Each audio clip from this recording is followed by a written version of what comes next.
சின்ன வெங்காயம் வந்து ஒரு மிகச்சிறந்த ஃபீனால் கண்டென்ட் அதிகமாக இருக்கிற பாலிஃபினால்ஸ் அதிகமாக இருக்கக்கூடிய உடலுக்கு மிகுந்த நல்ல பயன் தரக்கூடியது வெங்காயம். அது வந்து இரத்த கொழுப்பை குறைக்கும். இந்த சின்ன வெங்காயத்தை வச்சு ஒரு சூப்பரான சின்ன வெங்காய சட்னி எப்படி செய்யறதுன்னு பார்த்துடலாமா மக்களே. ஒரு மண் சட்டியில் கொஞ்சம் நல்லெண்ணெய் விட்டு எண்ணெய் சூடானோடனே கொஞ்சம் உளுந்து, கடலப்பருப்பு, இது கூட தட்டின பூண்டு, கருவேப்பிலை, வரமிளகா போட்டு வதக்கிங்க. வதக்கிட்டு கொஞ்சம் தாராளமாக சின்ன வெங்காயம் இது கூட சேர்த்து இந்த வெங்காயம் ஒரு ஆஃப்டர்னு வதங்கினதுக்கப்புறம் இது கூட 2 மீடியம் சைஸ் தக்காளியை டைஸாக கட் பண்ணி சேர்த்து அந்த தக்காளியும் லேசாக ஒரு வதக்குங்க. வதக்குனதுக்கப்புறம் இது கூட 1/4 லெமன் சைஸுக்கு புளியை சேர்த்து இந்த சின்ன வெங்காய சட்னிக்கு தேவையான உப்பும், இது கூட ஒரு பிஞ்ச் மஞ்சள் தூள், கலருக்காக 1/4 ஸ்பூன் காஷ்மீரி சில்லி பவுடர் சேர்த்து இந்த மசாலா எல்லாத்தையும் லேசாக ஒரு வதக்குங்க. வதக்குனதுக்கப்புறம் திருவுன தேங்காய் 1/2 மூடி இது கூட சேர்த்து இதையும் நல்லா மிக்ஸ் பண்ணிவிட்டு இந்த சட்னியை நல்லா சூடு ஆற விடுங்க.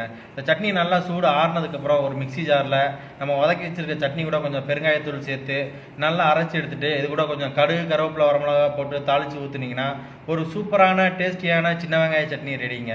நீங்களும் இந்த சின்ன வெங்காய சட்னியை வீட்டில் ட்ரை பண்ணிவிட்டு எப்படி இருக்குன்னு கமெண்ட்ஸ் சொல்லுங்கள். இதே மாதிரி இன்ட்ரெஸ்டிங்கான ரெசிபீஸ்க்கு நம்ம பேஜை மறக்காமல் ஃபாலோ பண்ணிக்கோங்க. தேங்க்யூ.